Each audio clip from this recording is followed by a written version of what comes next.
कांग्रेस के जीवी पंत मुख्यमंत्री थे, रात के अंधेरे में उसमें मूर्तियां रख दी गई। मेरी मस्जिद थी, है और रहेगी।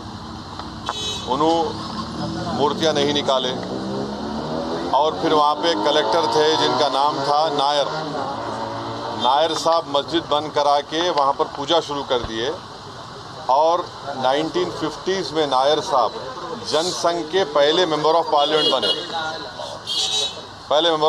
बने। फिर 1986 में लॉक्स खोले गए, बगैर मुसलमानों को सुने। बूटा सिंह शिलान्यास कर दिए। 6 दिसंबर 1992 को सुप्रीम कोर्ट को ये वादा करके बीजेपी संघ परिवार बाबरी मस्जिद को डिमोलिश कर दिए, शहीद कर दिए। और बीजेपी के पास ये मुद्दा कब आया आपको मालूम? आप लोग मालूम बीजेपी कब उठाई? 1989 में पालनपुर में बीजेपी रेजोल्यूशन पास करी। विश्व हिंदू परिषद जब फॉर्म हुई, जब तो राम मंदिर नहीं था। महात्मा गांधी बोले क्या? महात्मा गांधी इस बारे में बोले, उन्होंने तो बहुत बड़े, उन्होंने तो हे राम बोल के मारने वाला गोली मारा उनको गोडसे, उनके ज़बान से ही तो निकला था। वो बोले क्या? नहीं बोले।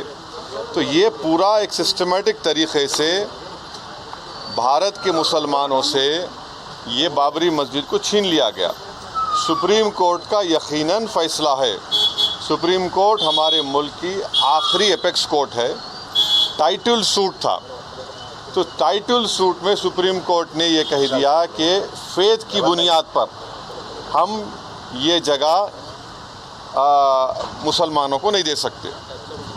सुप्रीम कोर्ट ये भी कह दिया कि वहाँ पर मंदिर को तोड़कर मस्जिद नहीं बनाई गई। ये सुप्रीम कोर्ट ने कहा उस जजमेंट में। और मैंने सुप्रीम कोर्ट के जजमेंट आने के बाद ये रिएक्शन आपको मीडिया को दिया था कि एक सुप्रीम कोर्ट के रिटायर्ड चीफ जस्टिस थे, उनका नाम जस्टिस जे.एस. वर्मा नाम था। उन्होंने सुप्रीम कोर्ट के बारे में कहा था कि supreme court is supreme but not infallible. ये उन्होंने कहा था, मैं फिर से कह रहा हूँ। और मैंने उस वक्त ये कहा था कि ये जजमेंट आने के बाद ऐसे कई मुद्दे खुल जाएंगे, जिसको अंग्रेजी में बोलते हैं Pandora box will be open. और आज आप देख रहे हैं कि हर जगह पर संघ परिवार जाकर ये बोलता है कि नहीं, यहाँ पर मस्जिद नहीं थी। ये मेरा मानना है, ये मेरा बोलना है, हम ये बोल रहे हैं। अगर जीबी पंत मूर्तियाँ हटा देते तो क्या आज ये दिन देखना पड़ता हमारे को? अगर 1986 में ताले नहीं खोले जाते तो क्या आज ये दिन आता? क्या अगर 6 दिसंबर को बाबरी मस्जिद डिमोलिशन नहीं होता तो क्या ये दिन देखना पड़ता? ये सवाल है हमारे, इसका जवाब कोई दे ही नहीं रहा है। और फिर ऊपर से जो अपने आप को सेकुलर बोलते हैं, वो बोल रहे हैं कि दिल्ली का मुख्यमंत्री और जो अलायंस में है, हम हर ट्यूसडे को सूरजकंड पाठ और हनुमान चालीसा स्कूल में, गवर्नमेंट स्कूल में पढ़ाएंगे। गवर्नमेंट स्कूल का कोई रिलीजन होता है क्या? हाँ, अभी तो सबका झगड़ा चल रहा है।